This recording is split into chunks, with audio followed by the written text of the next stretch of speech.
নড়াইলে বিচার বিভাগীয় কর্মচারী অ্যাসোসিয়েশনের 2 ঘণ্টা কর্মবিরতি পালন।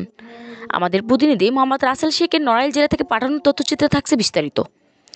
কেন্দ্রীয় কর্মসূচির অংশ হিসেবে বাংলাদেশ বিচার বিভাগীয় কর্মচারী অ্যাসোসিয়েশন নড়াইল জেলা শাখার আয়োজনে কর্মবিরতি পালিত হয়েছে। সকাল 9:30 হতে বেলা 11:30 2 ঘণ্টা ব্যাপী নড়াইল চিফ জুডিশিয়াল ম্যাজিস্ট্রেট আদালতের কার্যালয়ের সামনে সড়কে এই কর্মবিরতি পালিত হয়। কর্মবিরতি চলাকালে নড়াইল জেলা শাখার সভাপতি আবুল কালাম আজাদ, সাধারণ সম্পাদক কিশোর কুমার দে, উপদেষ্টা খানি আজিম উদ্দিন, মাহমুদুল হাসান প্রমুখ বক্তব্য প্রদান করেন। এ সময় বক্তারা বলেন, তারা বিচারকদের সঙ্গে আদালতের সহায়ক কর্মচারী হিসাবে একই দপ্তরে কাজ করে যাচ্ছেন। কিন্তু জুডিশিয়াল সার্ভিস পে স্কেলের আলোকে বিচারকদের বেতন ভাতা দিয়ে হলেও সহায়ক কর্মচারীরা জনপ্রশাসনের আলোকে বেতন ভাতা পেয়ে থাকেন। অনেক কর্মচারী পদোন্নতি ছাড়াই আক্ষেপ ও হতাশা নিয়ে একই পদে চাকরি করে পদোন্নতি বঞ্চিত থেকে অবসরে যাচ্ছেন, যা কোনোভাবেই কাম্য নয়।